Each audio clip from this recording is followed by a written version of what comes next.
Une fois encore, le budget de la mission Recherche et Enseignement supérieur est en légère augmentation. Le groupe écologiste s'en réjouit. Ce budget fait partie des rares budgets préservés par l'austérité générale du PLF 2014. Madame la ministre, nous vous remercions surtout d'avoir tenu votre engagement de revalorisation des bourses universitaires. Vous avez créé un échelon 0 bis et un échelon 7. Nous regrettons cependant que cette aide directe aux étudiants les plus démunis se fasse au détriment des aides indirectes. Je pense notamment à la restauration universitaire, au logement étudiant, ainsi qu'aux crédits destinés à l'action santé des étudiants et activités associatives, culturelles et sportives. La dotation du CNUS est en effet en diminution et ces aides indirectes concernent, eux, tous les étudiants. Pour évaluer l'investissement dans l'enseignement supérieur, on utilise la DIE, dépenses intérieures d'éducation. Cet indicateur révèle de profondes disparités. La DIE est de 10 940 € pour un étudiant d'université contre 15 020 pour un étudiant en classe préparatoire aux grandes écoles. Ce choix politique délibéré d'investir énormément plus dans les classes préparatoires nous pose, écologistes, un gros problème. Le système français est bien assez élitiste sans que l'on cherche à aggraver la situation. Or, nos universités sont dans une situation catastrophique. 6 pourraient être en déficit en 2013 et 14 avoir un fonds de roulement inférieur à 15 jours. Avec de telles conditions d'études, je ne vois pas, Madame la Ministre, comment redorer l'image des universités françaises. Et malgré les problèmes financiers que je viens d'évoquer, nous estimons que les avancées concernant les formations et la vie étudiante vont dans le bon sens, même si elles ne sont pas à la hauteur des besoins exprimés. Il n'en est bien évidemment pas de même pour la recherche. Les assises de l'enseignement supérieur et de la recherche ont clairement exprimé les besoins en dotation pérenne. Pourtant, la quasi-totalité des organismes de recherche devront, encore une fois, passer leur temps à chercher des financements complémentaires et néanmoins essentiels. Le budget du CNRS diminue de 0,5%. Le budget recherche de l'INERIS, l'Institut national de l'environnement industriel et des risques, diminue de 17%. L'activité de recherche de l'INERIS, comme il a été rappelé précédemment, est essentielle pour mettre au point des technologies appliquées lui permettant d'assurer ses missions dans le monde industriel.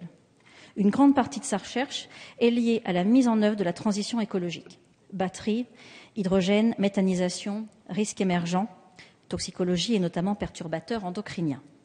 Elle mène également des recherches pour mieux connaître les dangers pour la santé humaine du recours aux nanoparticules.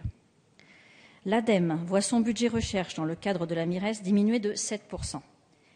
Même s'il ne s'agit que d'une petite partie du budget total de l'ADEME, cette baisse signifie que l'agence s'impliquera moins dans des domaines de recherche que sont l'environnement et la maîtrise de l'énergie. Alors que de grandes infrastructures comme la recherche spatiale, le CEA ou la recherche duale se portent très bien, le budget du CEA, déjà en augmentation de 7% l'an dernier, est à nouveau en hausse de 7,4% cette année. Il équivaut, je l'ai déjà dit, à 58% du budget du CNRS. Nous nous demandons donc si vous souhaitez réellement encourager le CNRS dans ses missions de recherche publique. La politique d'appel à projets et de mise en concurrence généralisée n'a pas été stoppée, bien au contraire. Le choix d'initier les écosystèmes d'excellence marque une fois de plus que la politique de l'enseignement supérieur et de la recherche est dans la droite ligne de celle menée par le précédent gouvernement. Le système à deux vitesses est maintenu. Les organismes de recherche voient leur budget structurel baisser alors que les crédits supplémentaires sont attribués à des appels à projets. La Cour des comptes a pourtant montré que la mise en concurrence des chercheurs et des organismes était contre-productive. Enfin, Madame la Ministre, les parlementaires de la majorité ont amendé votre projet de loi afin de lutter contre la précarité des étudiants. C'est ainsi que nous avons rendu obligatoire les gratifications pour les stages de 2 mois et plus. Il nous paraissait important de permettre aux stagiaires de vivre dignement. Depuis l'adoption de cette loi, certaines administrations ont menacé de ne plus prendre de stagiaires si elles devaient les rémunérer. Madame la Ministre, vous avez diffusé le 25 octobre dernier une circulaire au préfet indiquant que, je cite, « les conventions de stage prévues pour l'année scolaire 2013-2014 peuvent être conclues sans obligation nouvelle de gratification ». Nous pensons que face à cette nouvelle obligation des administrations, la solution est à chercher du côté du financement. L'accueil des stagiaires est une chance pour toute organisation. C'est à la fois l'opportunité de transmettre leur savoir et l'occasion de découvrir au contact du terrain de nouvelles recrues potentielles. J'aimerais simplement savoir, Madame la Ministre, pourquoi vous imposez un délai pour cette juste mesure de lutte contre la précarité étudiante. Je vous remercie.